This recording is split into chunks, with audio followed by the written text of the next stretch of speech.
Hey Kingdom, I was looking for a new build for my next Baldurs Gate 3 run, and I want to experience Origin Astarion story. I need awesome rogue build, and that's what I got.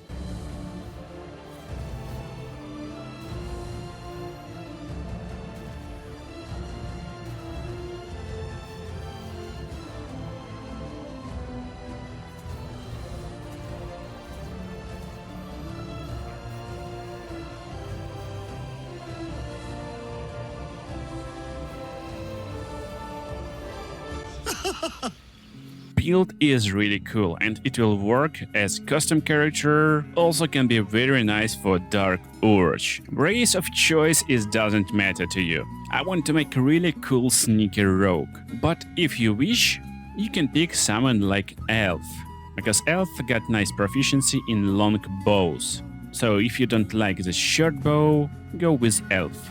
And I recommend going with Wood Elf especially, for additional movement speed that Wood Elf sub-race provides you. Starting class is Rogue, and we're going for pretty balanced ability distribution. 16 in Dexterity, 16 Constitution, 14 Wisdom, and 12 Charisma. So we can talk a little bit, have nice saving throws against control spells, and also nice health pool from Constitution and nice damage from Dexterity. But we will need to respec our character a little bit later. And like this you will easily get out of the tutorial ship and be level 2 in no time. For now we're going for completely basic rogue road. So just take one more level in rogue and unlock ability to use hide, dash and disengage as bonus actions. On level 3 we're picking our subclass. And you can go for Thief or Assassin subclass. While Thief is really cool and insanely broken in Baldur's Gate 3, additional bonus action is just super OP. I will go for Assassin. I guess it's like more fun and a lot more cooler way to play a rogue. Main problem of rogues is actual equipment. I don't know why, but all traders in Baldur's Gate 3 got no cool rogue equipment. And while you may think otherwise, and you will be kinda correct, let's just see what Damon got in his store. For example, he got a rapier +1 from the start of the game. So it's rapier, it's finesse weapon, it means we can sneak attack with this weapon and do additional damage. But what's my problem with rapier? It's just, like too long. It's just too long. And I don't want rapier. I want really cool rogue who's using daggers. And there is no daggers at Daemon, sometimes there is one basic dagger. Aaron don't have any daggers either, so maybe there is something good in the goblin camp. What's up, little goblin? Little goblin who got no daggers in his disposal. And there is one more trader in Act 1. At least she got some sort of cool dagger. This hunter's dagger on a hit will make target to succeed difficulty check 13 on Constitution, or will take additional 1d4 damage if he moves.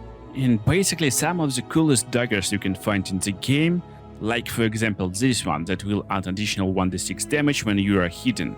So most of the time once per like 2 turns, because you need to spend 1 turn to become hidden and then attack again for just additional 1d6 damage. And all these daggers comes from Act 3, so pretty late in the game. That's why it's really challenging task to make good rogue build with the daggers in Baldur's Gate 3, but guys, I got it covered for you. In few seconds we will become insanely OP, and also will get pretty nice daggers until Act 3. But for now, let me explain how to play this rogue. So no matter who you're playing, Thief or Assassin, you need to learn how to use your sneak attack and cunning actions. So for sneak attack, I recommend going into spellbook in reactions tab and making sure it's turned on ask button so you can control it, because you don't want to use it on first target every turn. But actually we will use two-handed weapons, weapons in 2 hands, so we will use dagger in 1 hand and dagger in second one. So it's nice to control when we want to sneak attack and when we don't want to do it. As for hiding action, it's pretty easy. You just press hide and make sure not to get into enemy side that is shown by red parts over here. If you want to understand where enemies is looking without hide, on PC you can press shift button. So press shift, hold it, and you will see everything. Now just sneak behind your enemy, and there is basically nothing hard you need to do. You don't even need sneak attacks on your panel, so that's how a rogue panel should look like, something like this. You can just attack, and when you're attacking from advantage, sneak attack will trigger. Basically, sneak attack triggering when you have advantage or there's a line nearby. So one of these two reasons will be enough to trigger sneak attack. And also sneak attack triggering only when you have finesse weapon in your hand. That's really important stuff to know. To increase your damage in early game, you can use dip action. It's a bonus action, and just dip your dagger in the fire, or 2 daggers at once. You can do it before the fight, or just before your sneak attack when you're entering sneak mode. Come in behind, and then just attacking from hiding. And that's what you're doing. So now we get a prompt. Do we want to sneak attack or not? Enemies is surprised right now. And that's where we don't want to use sneak attack. Let me explain why. Because when you're playing as assassin, especially, so from a thief rogue you can use it, but assassin, when he is surprising his enemies, will do critical hit on each attack and also restore his action and bonus action at the start of the turn. So now we can finally use our action and trigger sneak attack on this hit. It will be critical hit, and sneak attack, if you don't know, it's rolling more dice every odd level, every odd rogue level. It's important. So when you multi-class, it won't really scale too good. And it's rolling a lot of d6 dice, so damage is really nice. With critical hit, we're already rolling 4d6 at level 3. And that's why as assassin you really want to use weapons into hands. So you can use your bonus action to make offhand attack, and this will be critical hit too. Then on next turn you just fight normally. But most of the time you don't want to stand and fight normally against your targets. Better just use disengage bonus action, and also you can use something like dash on next turn. And then just dash away from your enemies. If you're using this dagger from Raw Moon Glow, targets will be ruptured for 3 turns, and they will possibly take damage when they try to move.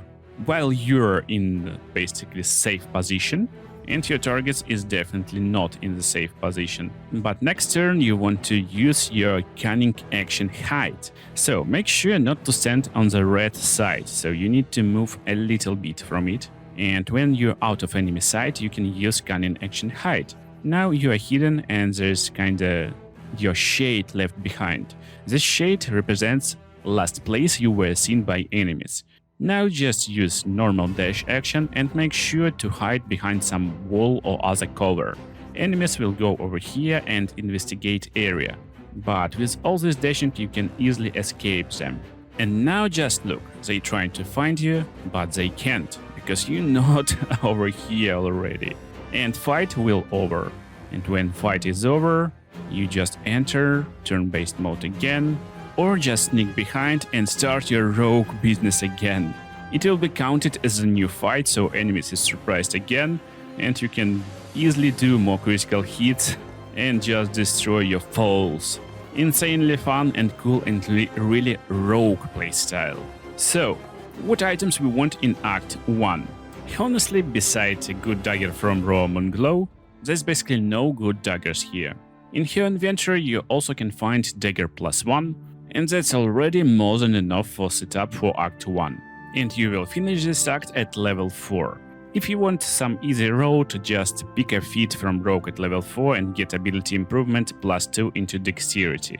This will be more than enough. But anyway, around level 5-6, you want to respect character later. A little bit. For now let's pick Rogue and go to Blighted Village. So for context reasons, I'm calling Act 1 everything before Underdark and Mountain Pass. That's why most daggers in this area is not better than just poo. And basic +1 dagger can be also found in this location nearby of Blighted Village. You just need to use a little bit of sleight of hand and get this dagger for free. But when you get access to Underdark and Mountain Pass, that's where build will start to greatly shape up. And to get nice gear, we want to be in this blighted village house. And there is a melting furnace. Normally you can turn it on and use blacksmith's bellows, but after getting to Underdark and finding Susur Tree, make sure to go to this location on the top of Susur Tree. And also don't forget to turn off your dual wielding, or you will waste a lot of attacks when character will automatically do 2 attacks instead of 1. And on to the top of the tree you will get Susur Tree bark. And then when you get back to Melting Furnace, you can get the Susur Tree bark inside the furnace. So just combine it and it will be blue. Now just drop any basic dagger inside. So +1 won't work, as you can see. So we just need basic dagger without any upgrades. And it will be combined into Susur Dagger. It will be +1 already and will silence targets on hit. Very useful against bosses and other guys who are using magic. Also in first act you can get this awesome amulet, Broodmother's Revenge. Every time you healed you will inflict 1d6 additional poison damage, because your daggers will become coated. And this works also on potions, so you can heal yourself before fight and your daggers will do additional damage. And before entering Act 2, you will probably reach around level 7. You don't need to wait until level 7 to respec your character. Actually, you can respec your character right over here. Find Githyanki Crochet that Lae'zel is so obsessed with. And there's a trader, Ajaknir Jira. So she's selling next items we really need. Most importantly, it's gloves of dexterity. It will set our dexterity up to 18. Also, there is nice knife of Undermountain Kin. It will reduce number we need to roll for a critical hit. Also, when we're rolling 2 damage or less, we will reroll the dice and take highest result. And coolest part, it's working not only on this short sword. So it will work also on our offhand dagger really nicely and easily. Shadow Blade is not working for some reason, so there is no advantage against slightly or heavily obscured targets, but who cares, this blade is already really nice and powerful. And now we can easily respec our character. So that's our actual starting stats. We're starting as rogue, but instead of dexterity we want to focus on charisma, so charisma will be our main stat. Dexterity will be completely dumped, because who need dexterity when we got 18 dexterity from our gloves? And additional 2 points can be spent in strength, for example, to get more jumping distance. That's it, our character is ready and charisma is 17, not 16. Also, as I told you, I'm using this for my main character, so I used +1 bonus from Act 1 on charisma, and now we get 18 dexterity and 18 charisma if we're using these gloves. So as for armor, just pick any armor you like. Light armors is as bad as daggers in this game, but don't worry, we will make this character broken. Before Act 2 you want to get Disintegrating Night Walkers for additional mobility with Misty Step. These boots can be acquired from Grim Forge. You will find it there. It's area in Underdark. But now let me explain how we level up this character before Act 2. So level 2, Steel Rogue. Level 3, pick your subclass. Again, we're going with Assassin. For really big and important reason. Because now we will become the great old one assassin. Yeah, great old one assassin. For your cantrips, you can go with Eldritch Blast and Minor Illusion, so some damage from range and exploration, and that's why we don't need a bow with this build. We get our Eldritch Blast, who needs a bow. Subclass Great Old One is really nice and beneficial for us, because when you land a critical hit, creatures must succeed Wisdom saving throw or become frightened. And as Warlock we got access to different spells. For our build I'm going with Hex for now, as always. It's a really nice damaging ability for early levels of Warlock, and you can go for Armor of Agathos for additional hit points. On level 5 we continue as Warlock and getting our Eldritch Invocations. Most of the time when you're playing Warlock it's Agonizing Blast and Repelling Blast to increase your Eldritch Blast potential. But we are rogue, that's why we're going for Devil's Sight. It will give us ability to see in normal and magical darkness, and that's why We don't care about spells too much right now. What we need that on level 6 we unlock spells from level 2, and that's where we get in Darkness. Insanely powerful spell from Warlock and other classes too. And also we can replace one of the spells that we won't use anymore, and it will be probably Hex right now because we will focus on Darkness most of the time.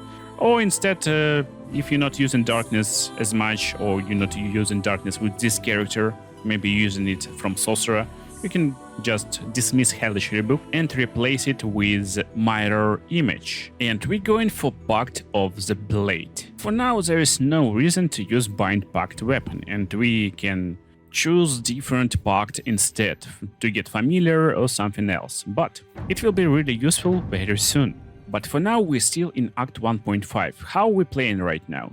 So playstyle is pretty simple and same as before. But now we get access to Armor of Agathos, and when enemies will try to attack us, they will be retaliated with additional cold damage. Also we get nice Eldritch Blast that's doing 1d10 plus 4 force damage, and it can do it twice.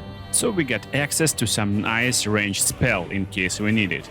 And also as Assassin we get advantage on first turn against every enemy, so we can use it instead. And because it's using attack roll, every Eldritch Blast will be critical hit and enemy will possibly be frightened. Great old rogue, oh yeah. So it's pretty useful if you want to defeat some ranged target, instead of going into melee range versus some other targets. 100% critical hits on Eldritch Blast, isn't this insane? And also it uses only action, so you still can use your offhand melee attack as bonus action and trigger sneak attack to easily destroy your targets. Don't forget we got access to nice spell from Warlock like Hex, so we can hex our targets and then they will take additional damage, and also if our weapons is dipped, they will take a lot of additional damage, especially from critical hits. That's more than enough for level 5, 6 and 7. And also you can recast Hex with bonus action next turn. In case you want to fight 1 versus 1 against big fighters who is definitely better than you in normal combat, just use Mirror Image, and your armor class will skyrocket to 24, or even more with better armor. Frightened enemies will lose their turns, and non-frightened enemies will be really in a hard position to hit you. And if they hit, they will take a nice amount of damage, pretty big chunk. Almost 20 damage. Still, our main bread and butter spell is Darkness. The coolest part that Darkness is super unique and really powerful stuff. Because when you're in Darkness, you will have advantage against targets. This means you don't need any ally to land your sneak attack against targets in Darkness. And while they stand in Darkness, they got disadvantage on attacks against you, and it will be really hard for them to hit you. Well, you having pretty nice and fun time against them. But even this is not it. You can use Darkness as hiding spot, because there is no vision over here from enemies. On any turn, you can just hide in Darkness and go to other part of Darkness. But this won't end a fight. So how to make it correct?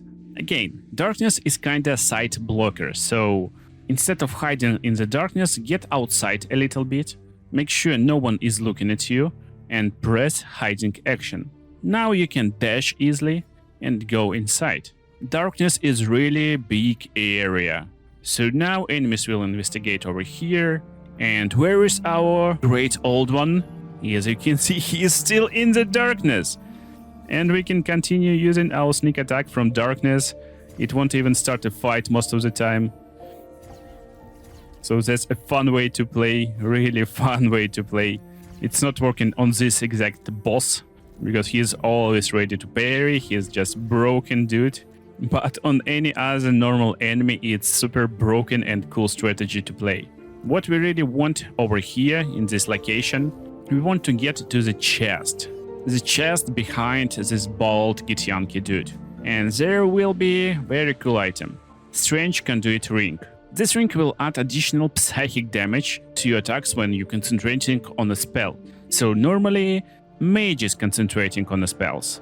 but we are great old rogue. So, as you can see, our weapons are already doing pretty nice chunk of additional damage each hit, while we have an advantage and attacking with critical hits most of the time when fight starts. So I think it's already pretty fun and cool to build. And you're ready to go into Act 2, my friend. So here we don't have a lot of stuff to do, but we are already pretty fine and we'll be really powerful at this act without big problems against our targets.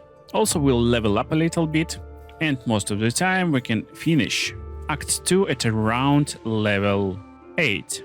So we're finishing with one more level at Warlock, getting access to different spells from level 2, and honestly, we don't need a lot of them, so additional Misty Step is just pretty nice, sometimes it's helpful. Hardest choice right now is Feat.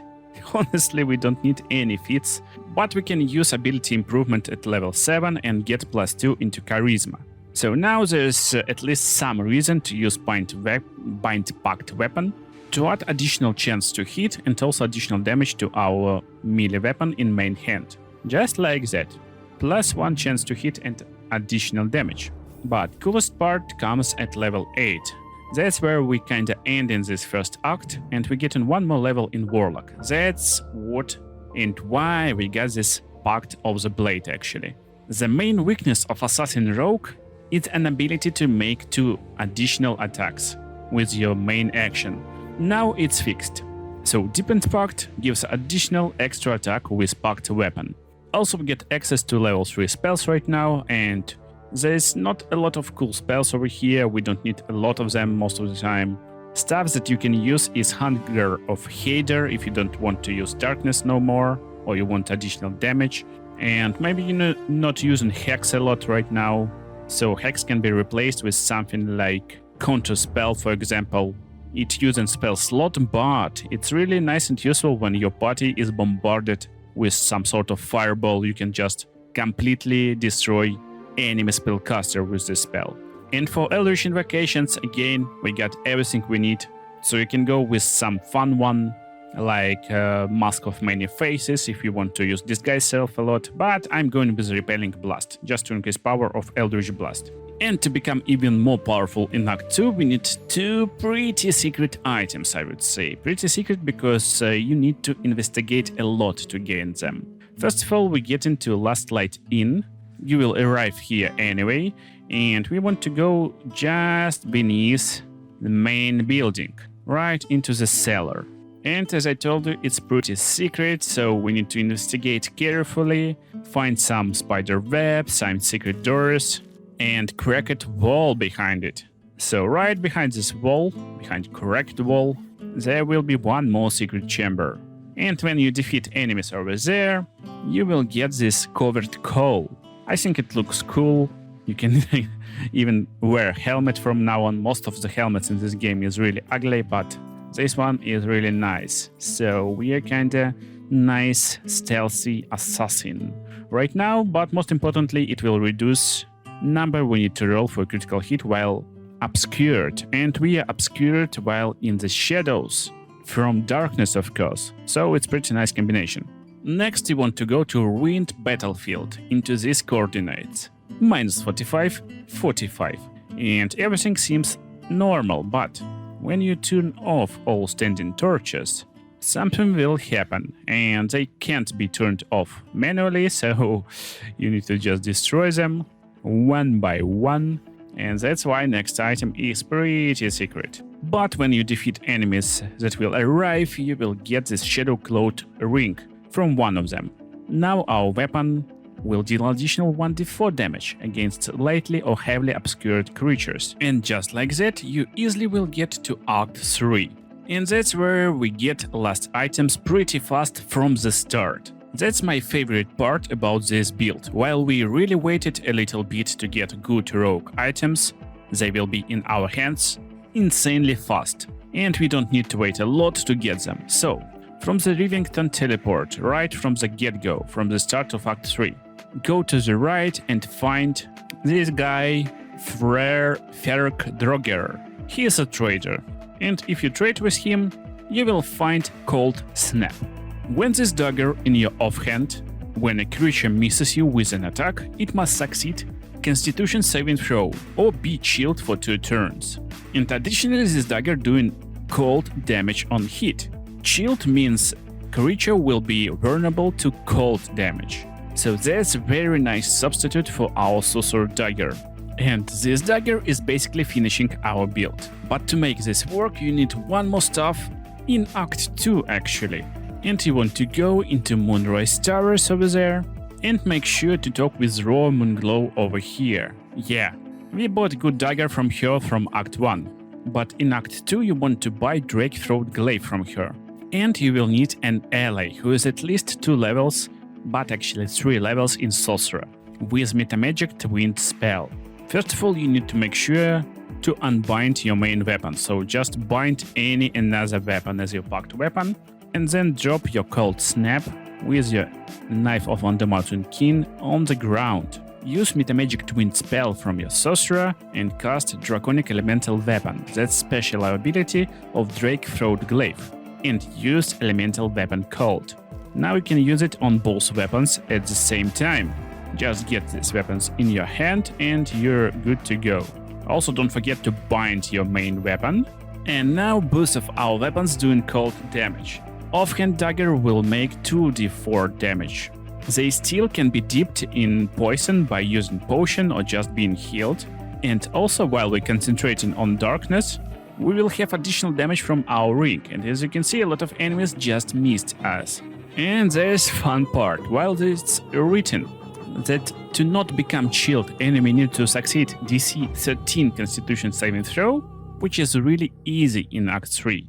Actually, every time enemy missing us, which is really easily achievable by standing in the darkness or just by using mirror image, for example, they will become chilled, like every time. Just look at this, he missing and he is chilled. So for some reason, it's kinda a little bug, enemies will be always chilled. And I guess it's pretty fine, because that's just +1 dagger that should be in the offhand, so it's taken, for example, shield slot, and it's Act 3 already. And also it works on range attacks, so if enemy missing a range attack against us, he will be chilled too, and now we will inflict additional cold damage to him. And because our dagger is doing cold damage right now, just look at the damage. It's a lot, but all numbers is just pretty insane. So 24 damage, cold damage from our offhand attack. Numbers are small, but pretty fun. And also fun part is that our reroll ability works on every rolled dice. So there's a lot of 1d4, 1d6 rolls from our coatings, from our Cold Snap and other stuff. And that's the best part. So while overall it's not looking insane, actually we always rolling almost top rolls. So just look at this, we're always rolling top rolls. 1d4 psychic damage, 4 damage. 1d4 piercing, 4 damage. We're rolling 2 1d4s for a maximum of 8. Yeah, we rolled 7.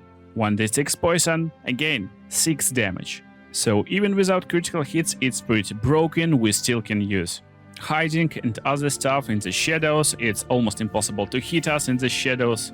And while enemy is missing us constantly, we can just end a turn in the darkness and they will try to find us. It will be impossible for them and the fight will be kinda over. But not for us, we're coming out of the shadows to destroy these enemies. So just stand in the shadows and you're playing kinda action RPG game if you succeed saving throws on stealth checks, and it's easy as a rogue, of course. Oh my goodness. So you may question how we end this build, and of course, it's pretty simple. You don't need anything from Warlock, so we can switch back to Rogue and get our feat. Again, it can be any feat you like. You can even go into Lucky for some saving throws, additional rolls in dialogue checks. You can even have Warcaster to keep your concentration more often. But most of the time you won't have a lot of problems with it, so you can go just for ability improvement and get more constitution for more health. One more level in Rogue for uncanny dodge to reduce damage taken, which will increase our effective health. And one more level in Rogue, because we are building Rogue today, to get to level 7 for evasion, again will save your health against some fire and electricity spells, and also increase power of our sneak attack. So that's already pretty broken, powerful and really fun build. It can be improved just by adding good armor and maybe changing our main hand weapon. So something like a blade from Orin will be nice, but honestly you won't need this blade. You can still have Knife of Wonder Mountain King if you will get ballist armor. First of all, it's giving you +2 bonus to initiative rolls, but most importantly there is Aura of Murder, which gives vulnerability to piercing damage. And our knives and daggers is piercing damage weapons, so it's pretty like no-brainer. Concentrate on spell, make sure your weapons are coated, and just unleash on your enemies. With high initiative you will be most of the time first in turn order, and with Aura of Murder on your enemies, especially when they are vulnerable to cold damage, they will be vulnerable to both types of damage you inflict. So, just look at the numbers now. Now they are scary. We're basically rolling for about 100 damage on a turn. Surprised enemies will skip first turn most of the time, so on second turn, you just go into hiding action, get back to the darkness, and watch how your enemies are struggling to find you and even start a fight, while you are coming out of the shadows right for them to destroy. That's insanely powerful stuff. Just destroy, hide, and enter the shadows. Oh my goodness. I hope you enjoyed this awesome build for Rogue and you will have blast playing it and trying in Baldurs Gate 3. Watch other cool videos on the screen right now and make sure to check out links in the pinned comment to see this in the live action on stream. See you in the next videos.